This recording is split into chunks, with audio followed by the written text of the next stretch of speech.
Ngewe rero nari ntuye mu mujyi wa Kigali, aho bita ku Kicukiro. Noneho ngira gutya rero njya kuzana umuvandimwe mu cyaro.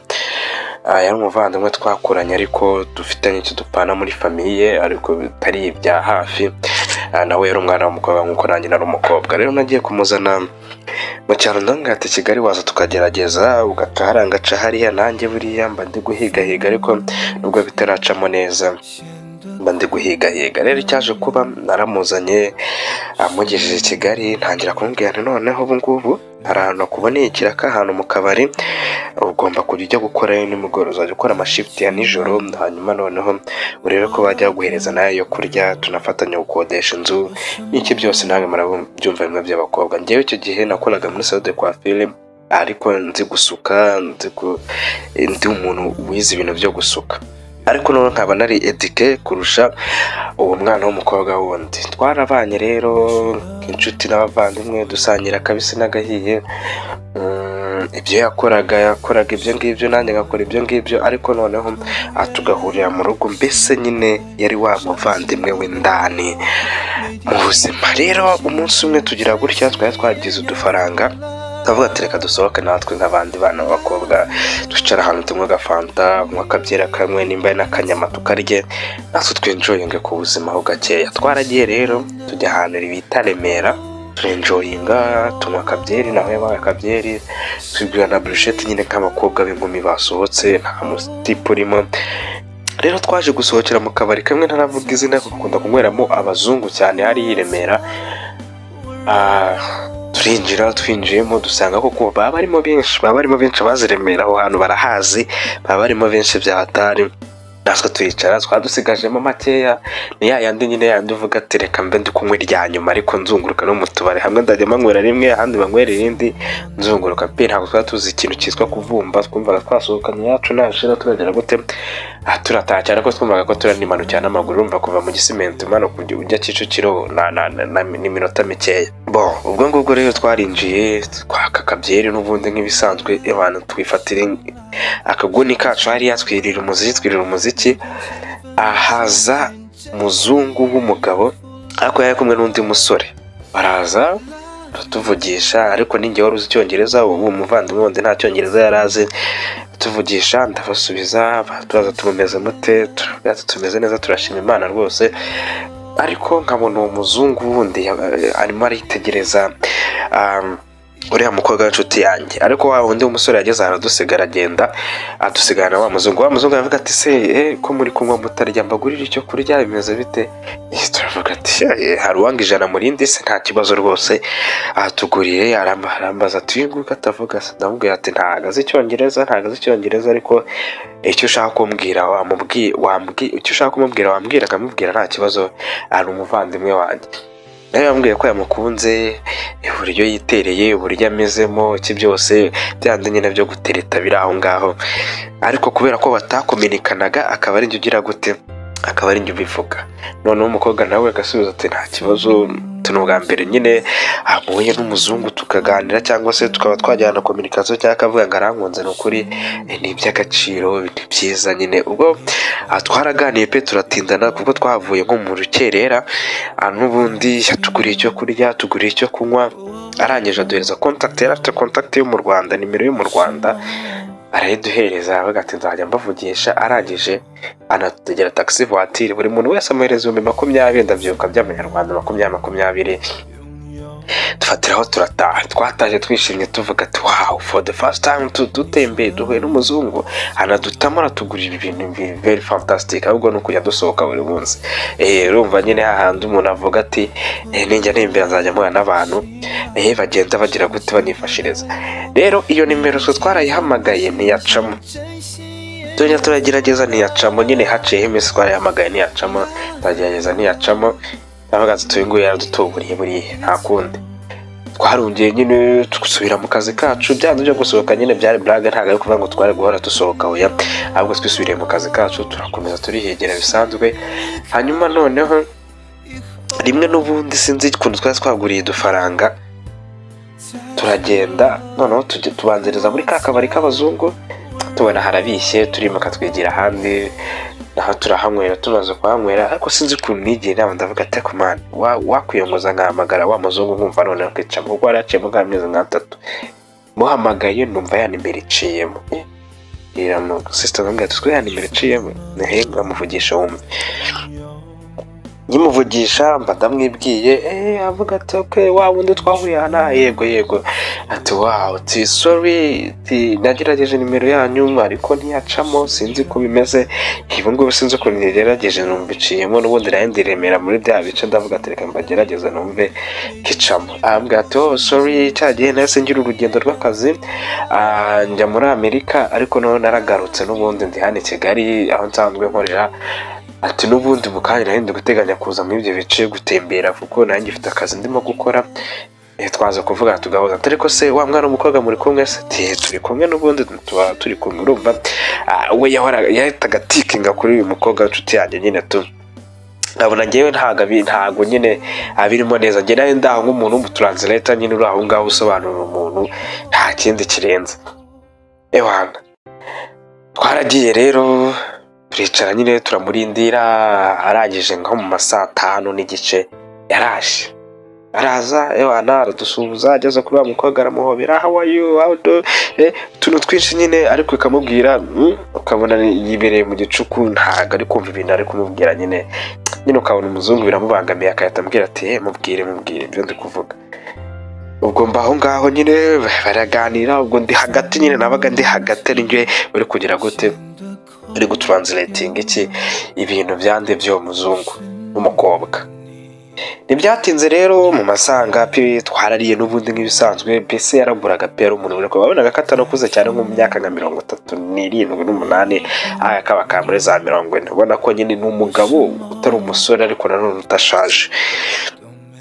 Cyaje kubaho rero twaje kugera mu masaha yo gutaha, avuga ati se nkazanye mvise cyangwa se reka mbanze mbemvite mu rugo muzaze munsure munamenye mu rugo ntuye Kacyiru hanyuma none namwe munsube nzabasure.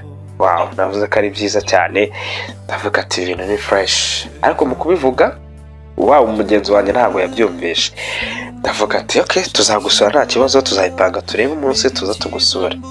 Sawa nta kibazo rwose. Nuko umunsi rero twaje kuwupanga wo kumusura, ubwo ngende kwigendera kuri gahunda y'inkuru y'umuzungu, urumva twasubiye mu kazi turakora turavuga tuti none ko tuzapanga umunsi tugere gute dusure wa mugabo. Ariko ibyo ngibyo biraba sinzi ukuntu ageze mu rugo kuko mu byo nabwira umukobwa kiragihe namubwiye ko tuzamusura ariko ntabwo namubwiye igihe tuzamusurira, ni nanjye wacataga nawe ninjye ufite contact yiwe cyane yuko ibyo navugaga uriya mukobwa atabyumvaga. Nigiye inama ndavuga ati se umuzungu ko mbona ntarebere ryivuye ko yirekura, mbona ari n'umuntu w'umugabo muzima ushobora kuba yagira veneo nziza tameze nk'ababandi b'ingegera baba bashaka za pongi cyangwa poko bakikomereza, wamukurikirana. Ariko nkagira ikibazo kimwe cyuko mbona akunda buriya mugenzi wanjye wundi, no kwigira inama ndavuga ati ngiye gupanga gahunda yo kumusura ariko uyu mukobwa atarimo. Ngaye ngo narahagurutse rero ndagenda ndamubwira ati uyu munsi turaza kugusura, sawa ndaza kubaza taxi voiture yarayohereje abari njye ijyamo njyenyine, wa mugenzi wanjye wundi we yari yagiye mu kazi. Ariko naramubwiye ko iyo gahunda ihari ndagenda, ariko ndimo kwibaza nambaza ngari hehe, ndamubwira aho bimeze bite, mbese nta gitekerezo nahise cy'ukuntu ndaza kugira gute ndaza kumubwiraho mugenzi wanjye namusize. Twafatiyeho rero turagenda na Kacyiru, ewana nsanga tuye mu mashashi y'inzu kabisa, hahandi uvuga ati wow bya bindi by'abakobwa tutatwifuza, tukavuga ati uru rugo waruntuzamo rwose ntabafashe Imana akaguru byaba bibaye kabisa. Narinjiye ambona ndigiye nyine ati VP how are you, meze neza mugenzi nicyo kintu yasa akimbaza amakuru. After that yasambaza ati mugenzi wawe ari he. Ewana nyine ndamubwira ati I'm sorry, yagize ikibazo gikomeye, yagiye iwabo muri famiye, habaye ibibazo bikomeye, ariko next time tuzazana umuzungu. Mbona biramubabaje, avuga ati iwabo ni hehe? Ndamubwira ati ni mu ntara. Ati wahise upanga nibwo yagize ibibazo tukazamusura tukajya iwabo mu rugo, ataragaruka akabona ko byibura nk'umuvandimwe tumubaye hafi. Ndamubwira ati no, azaza ejo kuko afite akazi kenshi, wenda twazapanga undi munsi tukazahajya iwabo tukamusura, ariko ubu ngubu agomba guhita agaruka tugiyeyo. Kano kanya twaba tugize gute, twaba duhugutse. Umugabo rero byaramubabaje, biramubabaza kabisa, mbona ko bimubabaje. Ndavuga ati hano hantu ndaza kuhasikara, uyu muntu ndaza kumwifatira. Simbabeshya ikintu nari nahagurutse avuga ati byibura ndagenda nambaye akamini, kwa kundi nyine ugenda wifunze bya bindi. Uvuga ati ndaza kumurobesha rimwe kabiri, ngize amahirwe akanandongora rimwe. Hano nubwo ntatwita nahita mvuga ati nagezeyo, ariko mu by'ukuri uko nabitekereza ntabwo ariko nabisanze. Nasanze nyine atuje, nyine mbona bya biganiro twaganiraga turi mu kabari tugize gute, mbona ntabwo akiri kuganira yirekuye, nyine mbona ntabwo yishimye kwa. Arangije nyine aranyakiriye, amacyo kunywa baranekera ndarya, ngira ngo wenda ngo ntabwo impamvu atari kwishima wenda nuko atari kunywa akabyeri. Ambwira ati se wano tutari gufata akabyeri ngo ube uri kunywa? Avuga ati ndumva ntari muri mode ya byeri, ndumva ntameze neza. Mbona nyine mu byo kuri uwo munsi wanjye rwose ko nawupanze urapfuye. Kubera iki? Kubera kutajyana ya nshuti yanjye. Cyaje kubaho rero, hatashye nimugoroba, urumva uwo mukobwa watahana bwije cyane, urumva ntiyanamenye ngo nagiye cyangwa sinagiye. Yambura imyenda ashyira hariya, yaje asanga ndi kwije inyore, numva ntangiye kumufuhira nyine no kumwanga. Numva donc hari ikintu ari kuntwara, hari ikintu ndimo kubura kandi ari uri kukintwara. Byabaye baho ngaho rero, wa muzungu akagenda akavuga ati se mumeze mute? Ni sawa? None arambaza ati none se ko nshaka kuzabasura noneho aho ngaho mu rugo, nkareba ukuntu mumerewe, nkareba iki ukuntu gahunda zinameze. Naravuga ati it's okay, nta kibazo. Amurangiye pe twiberaga ahantu mu gashambrete, imatera kagaze harane chambrete nini, ariko byibura umuntu ashobora gukorodonamo ibintu byinshi bikaba biri aho ngaho. Naramurangiye, ariko nanone murangira ya nshuti yanjye dahari, kuko numvaga ntashaka kongera kubahuza nyine. Niko kugira gute yaraje, mbese n'uwo mushuti wanjye ntabwo yambazaga ibintu byinshi. Yambazaga ati se wa muzungu ameze gute, ameze neza. Ntabwo yabitindagaho cyane, wabonaga yuko nawe nyine atari mu bintu byinshi, nyine atabona icyo uriya muzungu agambiriye. Yaraje rero arareba n'ubundi wa mukobwa adahari, ewara n'ubundi ngerageza bya bindi bishoboka byose, bya bindi umukobwa yigira kugira ngo ruturunga agaparufiti byose, ariko n'ubundi umuzungu yarandebaga rwose akabona ameze nk'ikimbwe haze kabisa. Yaraje aricara, ndamwakira mutumizaho akabyeri, areba aho tuba. Icyo genda byibuka yadusize $300. Avuga ati nganareba ahandi hantu mujya kuba, cyangwa se mukaba mwakwagura ubuzima, cyangwa niba ufite business mukaba mwakora, mukambwira ngavugira ikintu mbafasha kugira ngo muve muri ubu buzima. Donc ahantu twabaga yaraharebye, abona ahantu h'abakobwa nkatwe twaba turi babiri, yabona ntabwo ari byiza. Nanone yongera arambaza ati ariko se wa mukobwa yagiye bimeze bite? Ndamubwira ati turiya mukobwa yabonye akazi hirya gatoya, ubu ngubu hari igihe biba ngombwa kararayo cyangwa akaza. Uyu munsi rero ntabwo yari yaje. Arambwira ati reka tuzamusure ku kazi, kuko we ikintu yashaka kugira ngo bagire gute bazahure. Ndavuga ati okay, reka tuzapanze kuwa gatanu mujyaneyo umubone muganire nta kibazo. Kuwa gatanu rero icyo nakoze, nabwiye wa mukobwa ati wa muzungu ashaka kuza kugusura ku kazi. Kubwira ati nta kibazo rwose, kazi se karibu ni mu kabari, n'ubundi afata icyo kunywa cyo kurya, ubwo kumuganiriza ni kwa kundi uri kubikora, nta birenze aze kuza. Burya ari jo mpamvu nyine.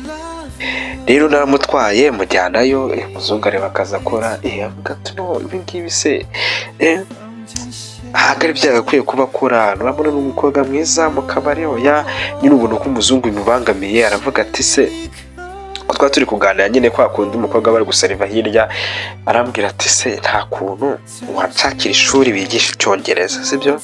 Umwana w'umukobwa njye nkamwishyurira ishuri akiga icyongereza, yamara kukiga nkaba namushakira business dukorana, akava muri ubu buzima, nawe ko wagiriraho amahirwe yo kuvuga ati nanjye mbonye ikindi kintu nkora ko ibi ngibi ntabwo ari byo umwana w'umukobwa nk'uyu nguyu. Urumva ko yari umuntu ufite umutima. Yavuga ibyo bintu rero ari kubivuga kuri mugenzi wanjye, atari njye ari kubivugaho njyewe narahengamye narasaze, kumva agahinda karanyishe nkavuga ati se ubwo ibi bintu bizarangira bite? Navuze ati nibyo koko ibyo bintu mbwiye nibyo, ndaza kubimuganirizaho numve, hanyuma ninumva hari icyo agomba kugira gute gukurikirana biraba ari sawa cyane. Umukobwa rero naragenda ndicara ndatekereza, ubwo yaje kuva aho ngaho nyine kuko twabonaga n'umukobwa ari busy, turavuga ati reka twe kumuza kumwicira akazi. Hanyuma noneho aza kuva aho ngaho turagenda turanatandukana, umuzungu aragenda nanjye ndakomeza gahunda zanjye, ariko ndagenda ndi gutekereza ndavuga ati urabona muvuna muheto byose nimubwira bino ndabizi ntabwo arabyanga, biraba bipfuye byose.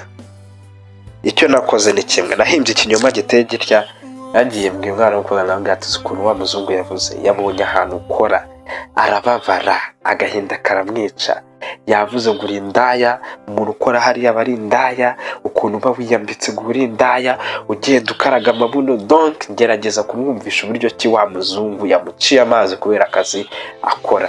Umwana w'umukobwa nawe ati bakumbwa ava kunyegera, urumva nizongera no kumvugisha aho tuzahurira hose, ubuzima n'ubwanjye nigeze ukuntu mbaho. Nawe nyine yararakabyumvishe namubwiye kuko nagerageje guhimba ibinyoma biraza kumubabaza. Hanyuma noneho ndangije ndavuga nti noneho ngomba guhuza bino binyoma gute kugira ngo uyu muzungu azaze yarakariye uyu mukobwa n'uyu mukobwa yarakariye uyu muzungu. Hanyuma naje kugira gutya nandikira umuzungu ndambwira ati namubwiye bya bindi, ararakara avuga ngo uramusuzuguye kubera ko atazi ururimi, kubera ko mutumvikana, waramusuzuguye urashaka kugira ngo uzamugire gute, uzamwicundire cyangwa se uzamurongore.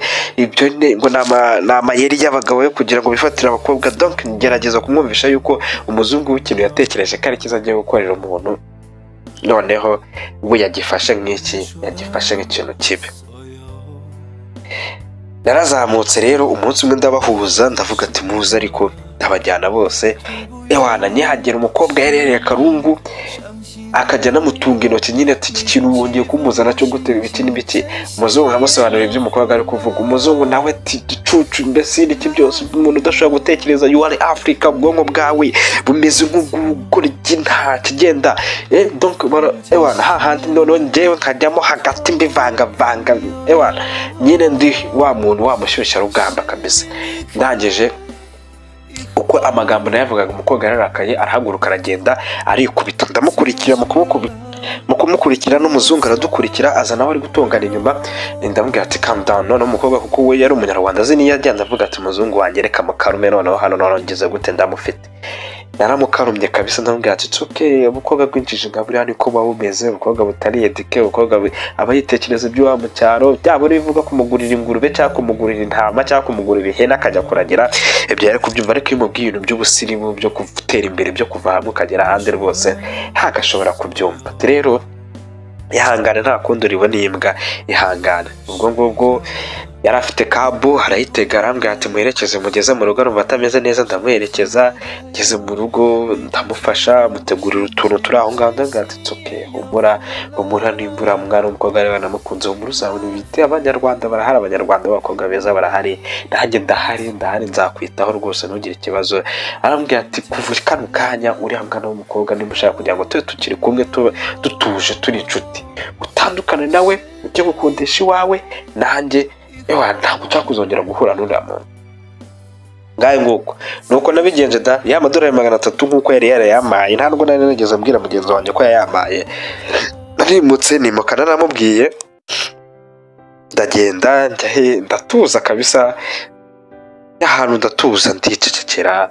Kwa muzungu tutangira gukominika, sometime akanaza kanarara, nanjye nkagiye nkarara, mbese tumera nk'abari dutaci kurungurana kugira gute, mbese kabisa biragenda biraryoha.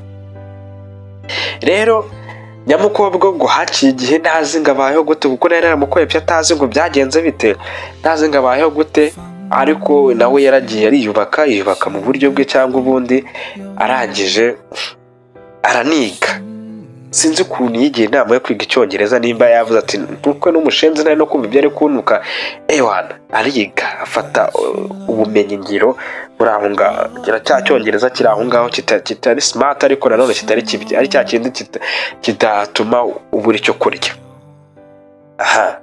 Ariko wa mugabo akaba aho yakoraga akazi kaje kurangira none bamwimurira muri Kenya. Arambwira ati tuzajyana muri Kenya nta kibazo kuko njye nagukunze kandi ashaka kugira umugore kabisa, nubwo bikiri mu nzira, hari divorce nyifite iwacu ariko nshaka kuzabanza ngarangiza, nimara kuyirangiza rwose tuzata dukora ubukwe. Ngaho nguko rero twagiye muri Kenya, muri Kenya tubaho ngaho kabisa, mamara umwaka, mugabo kabisa twishimanye, nyine ubona ko ari umugabo ufite icyerekezo. Ariko twaranye gahunda yuko nta kubyara atarabona divorce yo kugira ngo tugire gute dusezerane tubone tubyare, nyine hari uburyo nyine mwihereza gahunda. Yaje kuba rero hanyuma sinzi yaje kugira akadiru mu Rwanda kazamara amezi 2, agaruka mu Rwanda nyatsiga muri Kenya, araza yamana irebera imbwa nyine, sinzi ukuntu byagenze, sinzi aho yahuriye n'uriya mwana w'umukobwa, ariko noneho baza guhura bari etike. Bari etike, umwana w'umukobwa ari etike asigaze kuvuga ururimi. Akimubona hari ukuntu umuntu mudaherukana, hawari abazungu rero n'abana beza bacisha make, how are you, how do you feel, meze gute, it's been a long time, umeze neza nta kibazo, ndabona wanakeye. Urumva umukobwa yari hashize igihe, ati ati mugenzi wawe turabana aba muri Kenya. Akimubwira ati turabana, umukobwa ati ubana na runaka, byari se byari ati burya cyagiye ukimara kunuka turi mu kabari narababaye, ati simubeshye naramukunze, ati ariko bireka katwere kubivugira hano, tugenda hano twicaye dufata agafanta tuganire, n'ubundi byaragiye n'ibyahise twiganire ntacyo bitwaye, nta mutima mubi. Baricaye avuga ati wowe nta soni ngubwire ati fata gahunda ujye kwiga, ubu umuntu uri seriye, ube wabasha gukora business, ube wabasha kwaguka mu mutwe, hanyuma nurangiza unduke ati reka ngo ndashaka kugufata ku ngufu n'iki byose. Umukobwa ati ibyo nabivugiye he? Ati niko wabwiye mugenzi wawe niko yambwiraga, niko yambwiye ko ariko wamubwiye. Umukobwa agenda karamwishe, ararira arahogora, atangira gusobanurira umuzungu A to Z uko byagiye bigenda byose. Umuzungu yarababaye, arababara, ararira, naravuga ati ntabwo byumvikana. Umukobwa ambwira ati oya, nimba rero yaragukundaga ntacyo bitwangiye uko mbayeho birambagije, ariko ikimbabaje nuko wenda yaranteranyije n'umuntu akagenda yaramfasha uko ntari, ariko itsoke ntumwirukane ntugire gute, byararangiye ubwo wenda ushaka gusanga yaragukundaga n'iki byose, ariko njye nakiragiye ntabwo nandi mu bintu byo gukundana wenda, ariko ikibazo nuko yambeshyeye.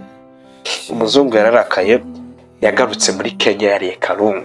Bavugira aho ngaho rero ntabwo bazi guca kure, amubwira ibikosa byiwe byose, ati nta soni uri umunyamaswa n'ititi n'ibintu byo kubana nawe kano kanya stop, birahagaze, ubu njye nawe tubyaranye abo ngabo rwose, njye nawe nta kintu dushobora kugira gute kongera kuvugana. Ikindi kandi warakoze ibyo wakoze, warabikoze, nimba ari amafaranga utunze icyo gihe, arambwira ati ndaguhereza $1000 wirwara ushaka ubundi buzima, waguma muri Kenya wasubira mu Rwanda, wherever, ni nawe turatandukanye n'ibintu by'amadivorce byo kuvuga ati divorce zo zazakomeza kubera yuko umugore ubundi turi kumwe ntashobotse, ariko nawe njye nkubona tujye duhuruguruka.